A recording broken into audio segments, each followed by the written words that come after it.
जिल्हा स्त्री रुग्णालय अमरावती येथे उपचारादरम्यान झालेल्या कथित वैद्यकीय निष्काळजीपणामुळे 28 वर्षीय विवाहित महिलेचा मृत्यू झाल्याचा गंभीर आरोप तिच्या पतीने केला आहे। दोषी डॉक्टर व रुग्णालय प्रशासनावर मनुष्यवधाचा गुन्हा दाखल करण्याची मागणी पती भूषण गुड्डे यांनी केली आहे। 1 महिन्याची गर्भवती असतानाही कुटुंब नियोजन शस्त्रक्रियेचा सल्ला देत गर्भपात व नंतर जबरदस्तीने ऑपरेशन करण्यात आल्याचा आरोप आहे। ऑपरेशन नंतर श्वासोच्छवासाचा त्रास सुरू झाला असतानाही वेळेवर ऑक्सिजन व आवश्यक उपचार न दिल्याने तिची प्रकृती अधिक बिघडली। रुग्णालयात पैशांची मागणी, चुकीचे इंजेक्शन व गंभीर अवस्थेत असतानाही सुपर स्पेशालिटी रुग्णालयात हलविण्यास विलंब झाल्याचे आरोप करण्यात आले आहेत। या प्रकरणाची सखोल चौकशी करून दोषींवर कठोर कारवाई करावी, तसेच मृत महिलेच्या 2 अल्पवयीन मुलांच्या शिक्षण व कुटुंबाच्या उदरनिर्वाहाची जबाबदारी शासनाने घ्यावी अशी मागणी करण्यात आली आहे।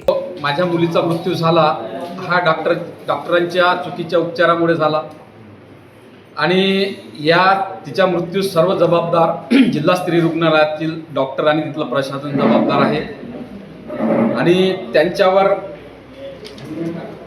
जास्तीत जास्त अशी कार्यवाहीच नाही तर मनुष्यवधाचा गुन्हा सुद्धा दाखल करण्यात यावा।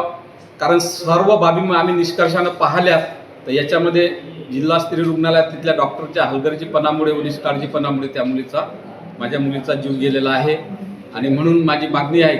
आणि मनुष्यवधाचा गुन्हा नोंदवण्यासाठी आम्ही पोलीस स्टेशनला गेलो होतो, गाडगेनगर पोलीस स्टेशनला, पण त्यांनी तिथं गुन्हा नोंदवून घेतलेला नाही, आम्हाला परत लावलं आणि पुन्हा आम्ही CH साहेबांकडे भेटलो, त्यांना ही सगळी हकीकत सांगितली। CH साहेबांना ही एवढी काही त्यांनीसुद्धा याच्यावर गंभीरता घेतली नाही।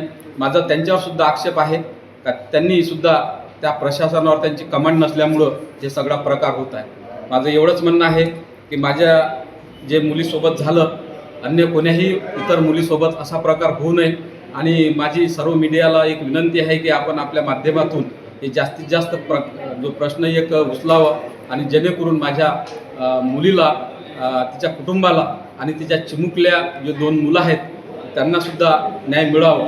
आणि दुसरी गोष्ट, आज तिचे दोन्ही मुलं अनाथ झालेले आहेत। दुसरी गोष्ट, त्याची परिस्थिती नसताना एवढा मोठा आर्थिक भुर्दंड त्यांना आज रेडियन हॉस्पिटलला 8 दिवस सोसावा लागला।